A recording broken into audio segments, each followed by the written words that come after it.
Rain poured like the sky was breaking. Ivy darted across the street, soaked through, clutching her tattered backpack like it held her whole life.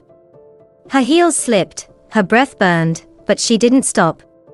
Inside the towering glass lobby of Vanguard Company, she was met not with welcome, but with suspicion. "Deliveries go around back," the guard said, eyeing her up and down. She paused. Wet, muddy, underdressed by their standards, but this wasn't the day she'd let them decide her worth. They saw a soaked girl with no place here. What they didn't see was what she was about to unravel. Stay close. Some storms don't just wash things away, they reveal what's been hidden all along. The city didn't just rain, it roared. Like it was trying to wash something away.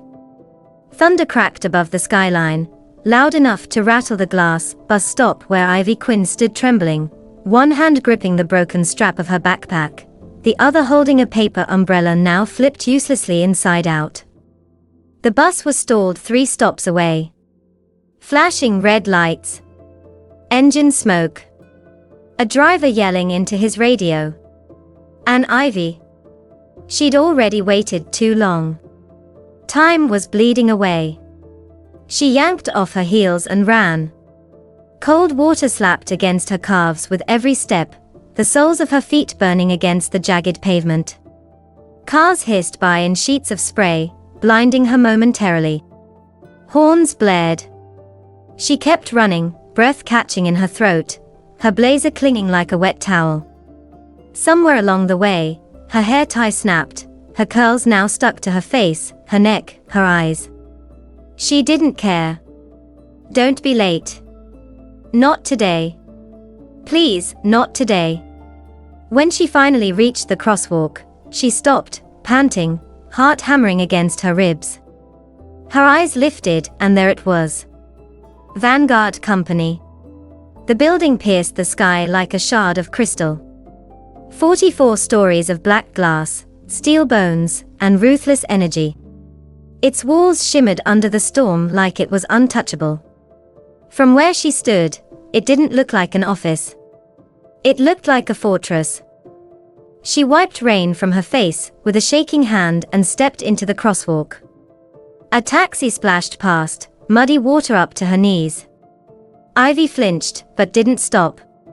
Let them stare, she thought as she stumbled up the slick marble steps. Inside, it was like stepping into another universe. Warm air. Clean floors. The soft hum of success vibrating through gold-toned lighting and curated silence. She stood there, dripping onto perfection, hugging her backpack to her chest like a shield. And then... "Excuse me, miss," a voice said, cold and practiced. A security guard approached, eyes scanning her from head to toe. Mud on her ankles. Frayed blazer sleeves. Cheap shoes soaked through. His expression didn't shift, just sharpened. "Deliveries use the service entrance. Loading dock is on 34th. Ivy blinked, rain still trickling down her temples. "I'm not," she began, voice raw from the cold. A second guard looked up from the desk, clearly amused. "First time in a building like this, huh?" She took a breath. "I'm Ivy Quinn. Today's my first day. Marketing department." There was a pause. The first guard checked his list. His brow lifted just slightly. "Right? Quinn." A grunt. "Guess they're changing hiring standards." The receptionist, a woman in a sleek black dress and tighter smile, gave her the kind of look Ivy knew too well. Pity mixed with dismissal. The kind that said you don't belong here, and we all know it. Ivy's fingers curled tighter around the strap of her bag. The sting was sharp. Not unexpected. But today of all days, it landed deeper. She forced herself to nod. "Thank you." And she walked. Each squishy step echoed across the lobby, drawing eyes. Men in pressed suits. Women in heels that clicked with precision. No one said a word, but the silence was full of something heavier than noise. They saw her wet. Cheap. Out of place. What they didn't see was the version of her that sat through night classes after working double shifts. The version that read marketing textbooks in ER waiting rooms while her mother coughed in the next bed. The version that stitched her blazer by hand, because buying a new one wasn't an option. She reached the elevators and pressed the button with a trembling finger. In the mirrored walls, she saw herself, soaked, pale, determined. Not pretty. Not polished. But present.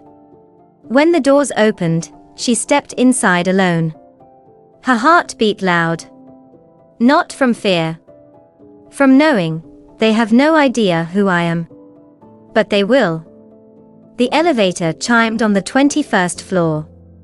Ivy stepped out into a corridor so sterile, it might have been scrubbed with bleach and ambition. Rows of glass cubicles shimmered under soft lead panels. Everyone moved fast, spoke low, and dressed like they had personal stylists on call. Conversations were quick-fire, campaign metrics, user targeting, Q3 forecasts. Every word felt like it cost $100.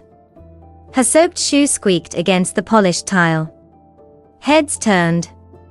Then she saw her. A woman leaned against a column, legs crossed, fingers scrolling lazily through a phone clad in a case stamped with golden initials.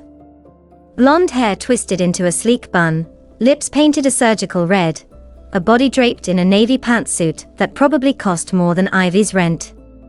The name tag read, Lena Blake. Senior strategist.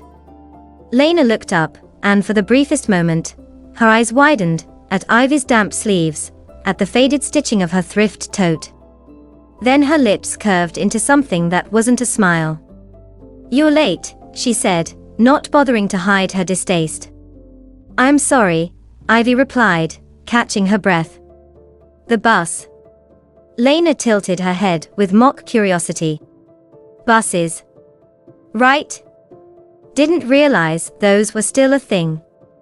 Ivy opened her mouth, then shut it. Her heart pounded harder than the rain had. Without waiting, Lena turned and walked off, heels clacking like a countdown. Let's not waste more time. The team's already started. Ivy followed, her wet shoes trailing behind like a second humiliation. As they passed the glass cubicles, the glances grew sharper. Someone whispered. Someone else nudged a co-worker. She caught snippets. Is that the new girl? What is she wearing? Someone laughed, quickly stifled. She kept her eyes forward.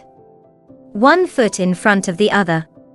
They reached the corner meeting room, floor-to-ceiling glass, soft soundproofing, a massive screen projecting bold letters, Henderson Corporation Strategic Pitch, Internal Review. Inside, a tall man stood at the head of the table, flipping through a deck of printed slides. Dark suit. Darker eyes. Sharp nose. Cold posture. Wesley Grant. Department lead. He didn't look up. Finally, he muttered. You must be the charity hire. The room fell silent. Ivy froze in the doorway.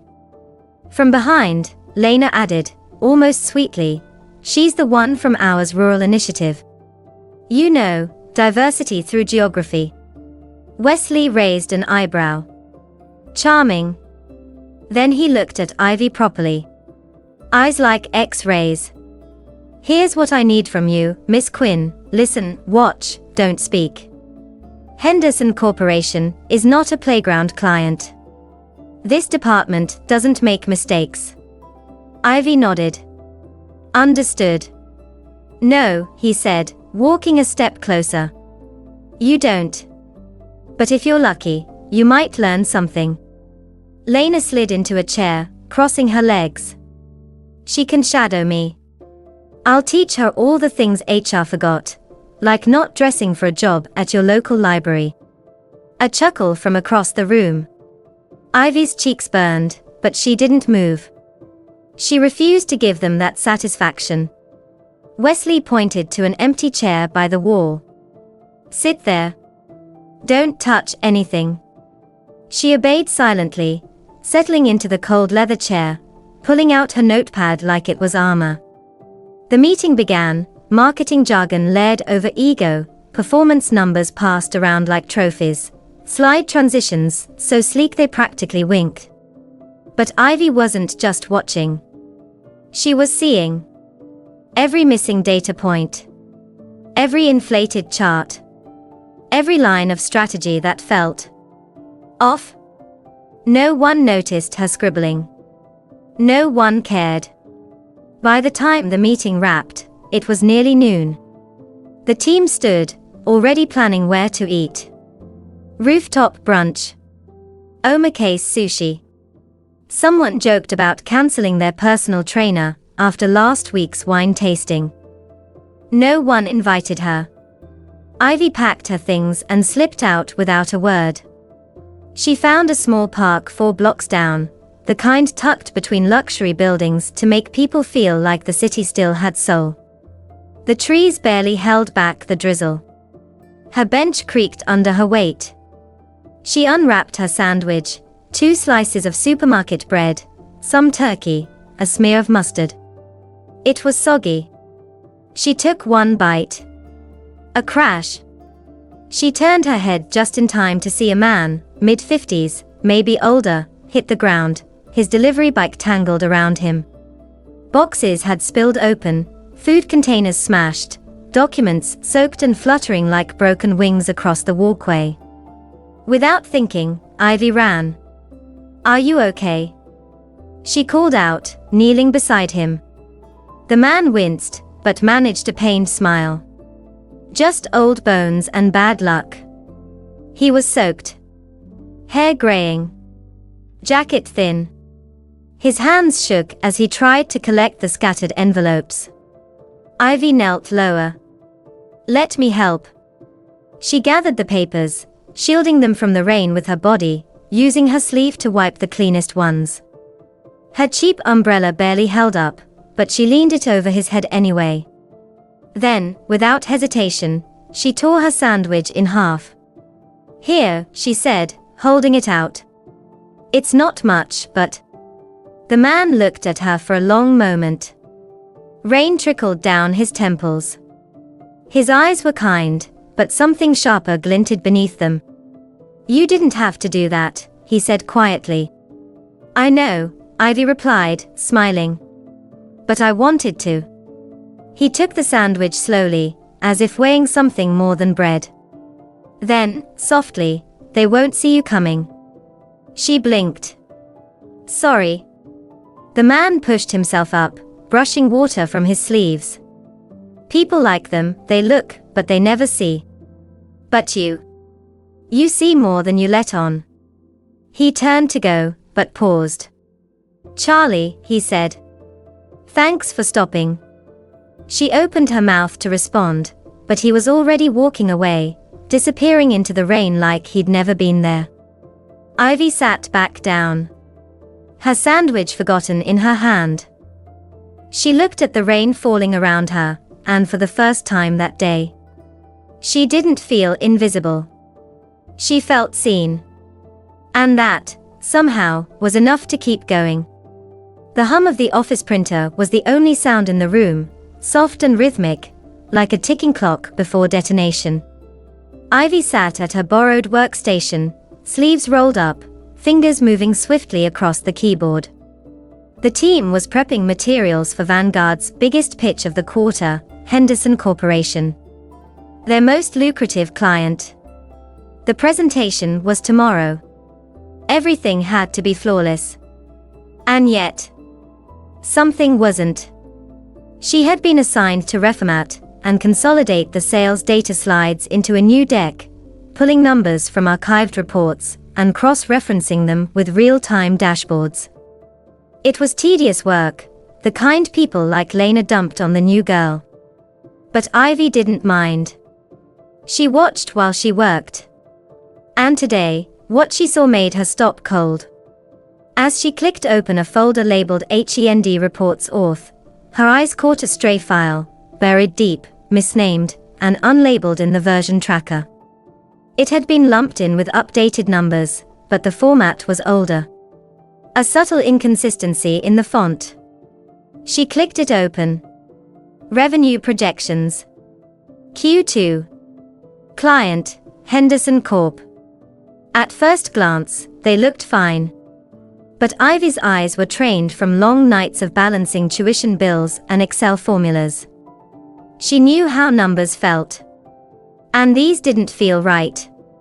She pulled up the finalized version in the official deck and placed it side by side with the older one. Her stomach turned. The revenue for the West Coast region had leapt between drafts. Over $1.4 million in sudden growth. There were no notes, no annotations explaining the jump. And strangest of all, the old version had no system timestamp. No autosave markers. No trail. Someone had scrubbed it clean. She stared at the screen, the cursor blinking like a warning. Ivy leaned back slowly, heart thudding against her ribs. This wasn't a mistake. This was deliberate. She glanced around the room. Lena stood across the floor, laughing too loudly near Wesley's glass-walled office, a latte in one hand, the other gesturing in some exaggerated story. Wesley, arms crossed, nodded along, a smirk pulling at his mouth. Ivy minimized her screen and plugged in a USB from her bag. She copied both files, old and new, into a folder marked innocuously as HR Forms Temp. She ejected the drive, slipped it into a hidden pocket in her tote, and kept her expression blank. Breathe? You didn't just see that. You're imagining things. But she knew what she saw. And someone else knew she saw it, too. That afternoon, as the sun struggled behind grey clouds, Ivy sat alone at her desk, double-checking formatting, trying to appear normal. Then, something slid across the floor under her desk. A folded slip of paper. No name. No sound. Just a whisper against the tile. She picked it up, palms suddenly clammy. In neat, precise handwriting. Trust your instincts, see. Below it, an address, 16th Alder. Café du Nord. 6:15 p.m. Her pulse quickened. Charlie. The cafe was small, tucked between a laundromat and an old tailor's shop. Dim lighting. Wood-paneled walls. The smell of espresso and something faintly citrus hung in the air. He was already there, seated at a corner table, steam curling from a chipped ceramic mug. No delivery jacket this time, just a dark coat, collar turned up, the same calm, unreadable eyes. You came, he said, not surprised. I had questions, Ivy replied, sliding into the chair across from him. Starting with, how did you even know where I sit? Charlie smiled faintly, as if amused by her restraint. You weren't meant to find that report, were you? She didn't answer. Didn't need to. He continued, voice low. Vanguard's good at dressing things up. Numbers. Faces. Reputations. You saw a crack today. Most would have looked away. I wasn't supposed to look, she murmured. They think I'm just background. Good, Charlie said. That's your advantage. She blinked. Who are you? His smile didn't reach his eyes. Someone who's tired of the lies. But this isn't about me, Ivy. It's about what happens next. He slid a small, black notebook across the table. Not to keep, just for her to glimpse. Inside, pages of notes. Names. Meeting times. File access logs. All linked to the same pattern, inflated data. Disappearing files. Unauthorized edits. Tomorrow, he said, voice almost a whisper, there's a meeting with Henderson. High stakes. Too high. Eyes will be watching the front of the room. He leaned in slightly. You watch the back. Ivy's fingers tightened around her coffee cup. You think something's going to happen? No, he said. I know it already has. You just haven't seen the full picture yet. He stood, placing a few bills on the table. People underestimate kindness. They think it makes you soft. But I've learned, kindness is clarity. The kind that cuts through the noise. He turned to go, then paused. Tomorrow. Trust what you see, not what they say. And just like that, he disappeared again, fading into the night like a ghost with a name. Ivy sat alone, hands still on the notebook's cover though he had taken it with him. Her mind raced. She thought about the numbers. The file. The silence in the office. The looks. The laughter. She didn't know what she had stepped into. But she did know one thing. She wasn't going to close her eyes and pretend anymore. The room smelled like money and dominance. Dark oak paneling. Leather chairs. A mahogany table that looked more like a war council than a meeting desk. The lights were warm but harsh, spotlighting polished nameplates and untouched glasses of sparkling water. Every detail said, this is where the powerful play. Ivy sat near the back of the room, her laptop open, pretending to type. She wasn't expected to speak. She wasn't even expected to exist. Just another invisible assistant. Across the table sat Henderson Corporation representatives, 3 of them. Clean-cut, unreadable, sharp suits and sharper eyes. They were here for the final proposal of a multi-million-dollar campaign that Vanguard had been building for months. Today was supposed to seal the deal. At the front of the room, Wesley Grant adjusted his cufflinks and launched into the presentation. Confident. Controlled. Too smooth. As you'll see, our Q2 and Q3 growth trajectories for the Western region have exceeded forecasts by nearly 28%, primarily due to the revised brand integration strategy your team greenlit last quarter. Ivy watched his hands as much as his mouth. He was performing. She knew that now. Selling a lie so polished, it looked like truth under fluorescent light. Lena sat 2 seats away from him, lips glossed, hair perfect, nodding at all the right moments, like she'd choreographed every second. The screen behind them flickered through charts, towers of green bars, upward arrows, inflated success.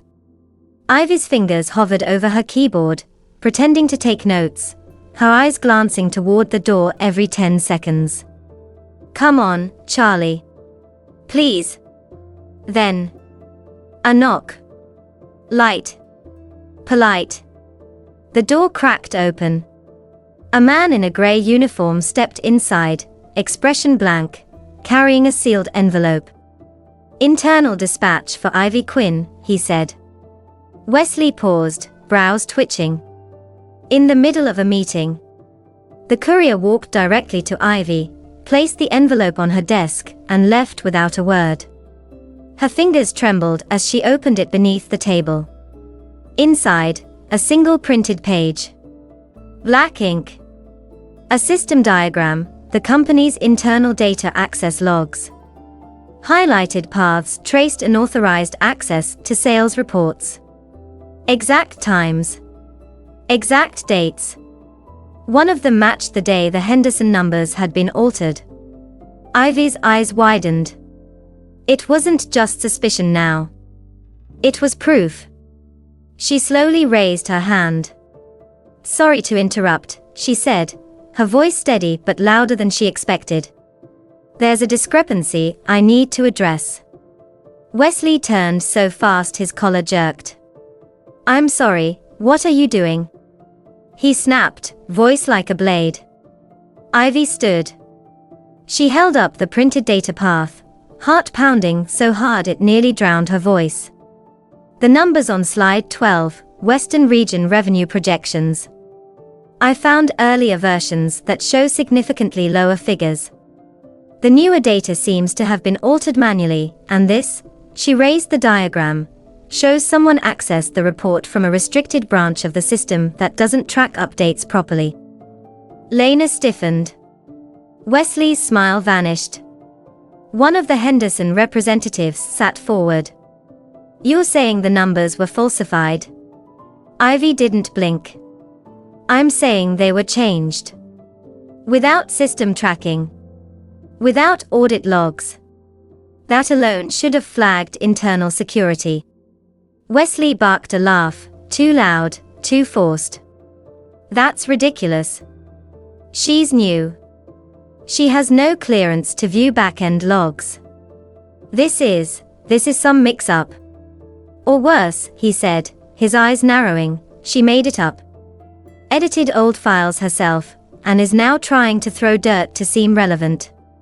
Gaslighting. Instinctive. Cold. Lena chimed in, her voice all innocence. Ivy, if you were confused, you could have come to me directly. There's no need to create drama. Ivy's hands clenched at her sides. I didn't create anything. I just looked. The room froze. Then the door opened again. This time, no one knocked. Veronica Lane, the CFO, stepped inside, followed by Daniel Chen, the company's CTO. Both were expressions that silenced the room instantly. Wesley straightened.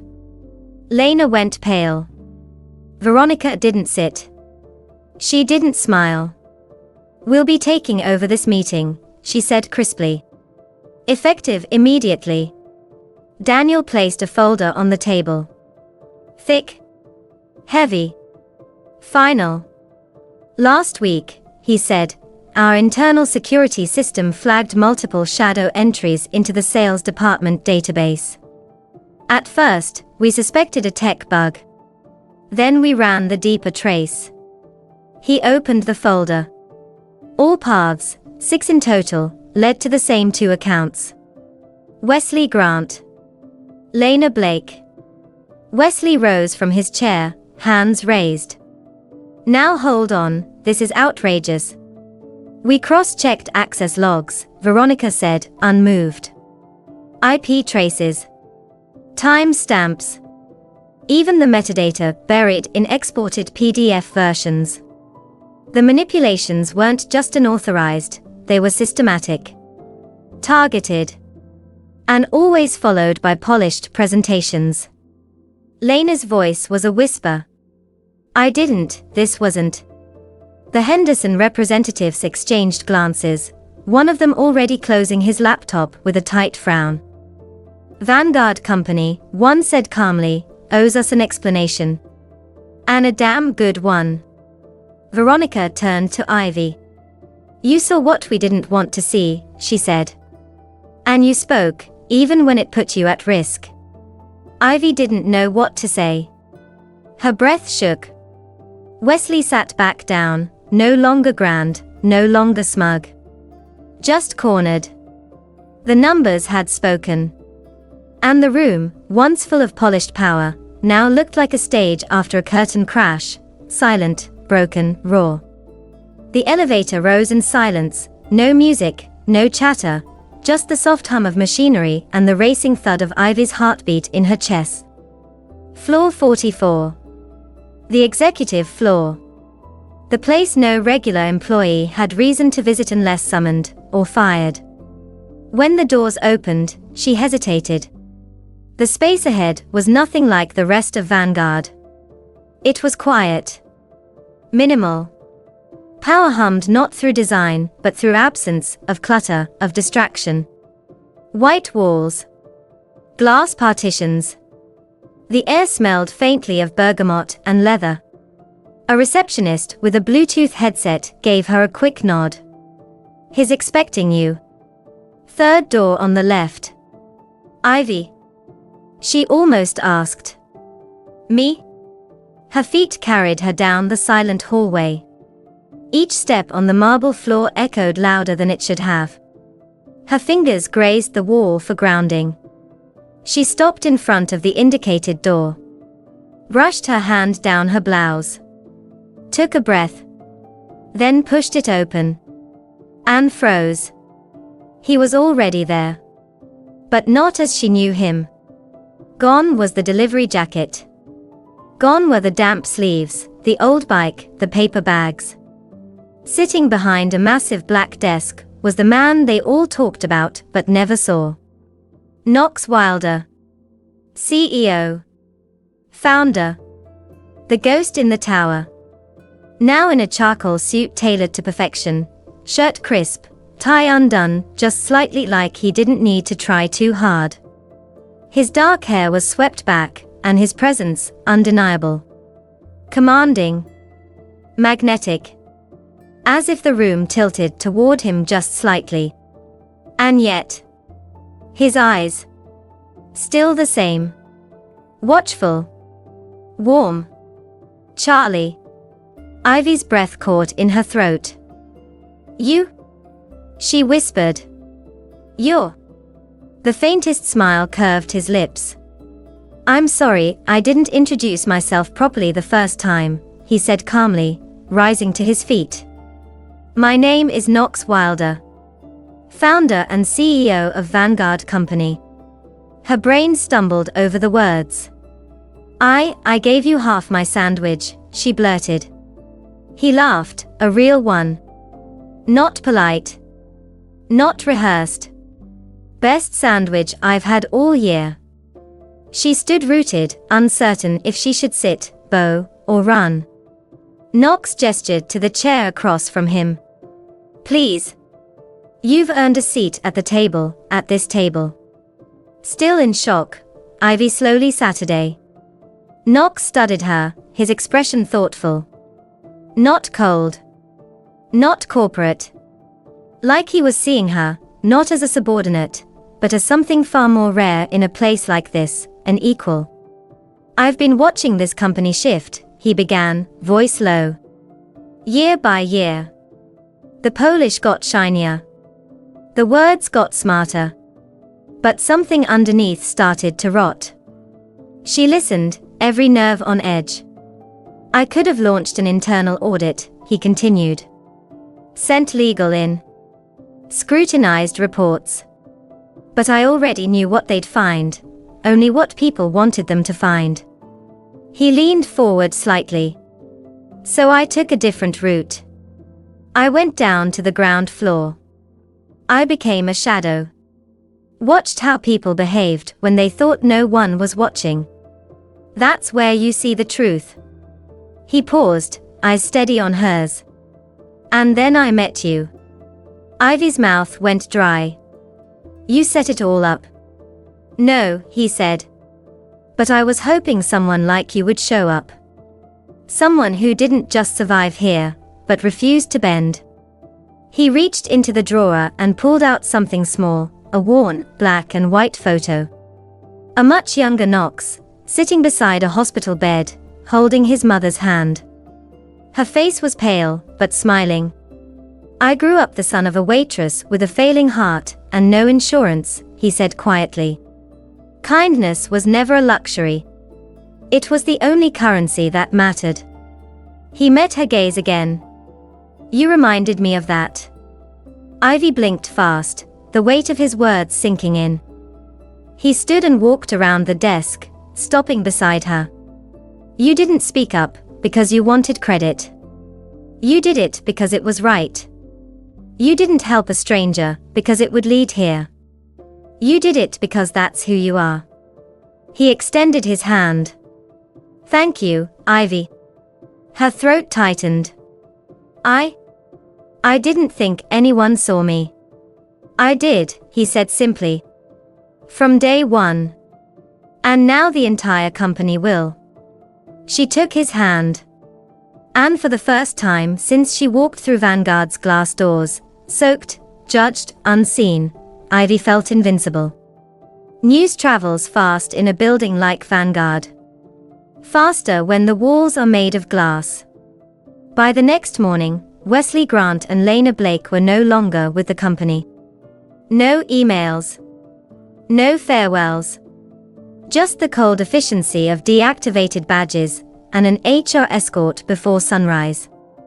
Their offices sat empty, chairs turned slightly askew like ghosts had left in a hurry. In a press release by noon, Vanguard issued a formal apology to Henderson Corporation, taking full accountability for the breach. There was no finger-pointing. Just a clear message: integrity matters more than polish. Ivy read it in disbelief, sitting alone in the break room with a lukewarm tea in her hand. Then came the email. Subject: Internal promotion notification. Sender: Office of the CEO. She clicked. Effective immediately, Ivy Quinn is appointed to the position of Executive Assistant to the Director of Client Relations. Access: Tier 2 clearance. Compensation: revised salary package details below. Please report to the 44th floor at 9 a.m. Monday. Her eyes widened. Triple. The number stared back at her like a misprint. She reread it 3 times. Her fingers shook. Then, another notification. Internal memo. Marked confidential, for your records. Dear Ivy. Per internal review and under the Employee Emergency Welfare Program, Vanguard Company will cover 100% of the current and past due medical expenses related to your mother's treatment at St. Grace Hospital. Our team has already contacted the hospital's billing department to coordinate payment. We wish you and your family peace, strength, and healing. Human Resources. She couldn't breathe. The cup slipped from her hands, hitting the table with a soft thud. Hot tears blurred the screen. Her shoulders shook as she covered her mouth with both hands. All those nights. All those years. And now, gone. The debt, the pressure, the shame of not being able to do enough. It lifted all at once like 1,000 pounds off her back. That afternoon, she was shown to her new office on the 44th floor. Her own keycard. Her name on the frosted glass. A quiet space with a skyline view and a desk so pristine, she hesitated to sit at it. But what made her breath catch wasn't the view. It was the plaque on the desk, small, elegant, gold. Kindness reveals character when no one is watching. She reached out and ran her fingers across the engraving. Slowly. Reverently. A knock at the door. Knox stood there, suit jacket slung over his shoulder, sleeves rolled up. Casual, for once. There was no distance in his smile. No rank. Ready? He asked. She stood, smoothing her blazer. For what? He tilted his head toward the boardroom. The quarterly partner meeting. You're on the invite list now. She blinked. Me? You were never not meant to be in that room, he said simply. They walked side by side through the polished corridor. Executives passed them, nodding respectfully, not just at him. At her. The doors to the boardroom opened. No one questioned why she was there. She took her seat beside Knox. No longer the drenched girl clutching a backpack. No longer the assistant no one remembered. She had walked through the storm, alone. And now, she sat where the decisions were made. Not because she played their game. But because she didn't. Long after the meeting ended and the sun dipped behind the skyline, casting golden shadows across the 44th floor, Ivy stood alone in her office. She looked out over the city, the same city that had once swallowed her whole in the rain. Now, it shimmered. Not because anything had changed out there. But because she had. Behind her, the soft glow of her desk lamp illuminated the engraved plaque. Her fingers brushed over the words once more. Kindness reveals character when no one is watching. She smiled to herself. They had looked past her, dismissed her, tried to silence her. But all it took was one moment. One act of decency. One decision to do what was right, even when it was inconvenient, even when no one else would have noticed. That was the thing about integrity. It doesn't ask for credit. It just is.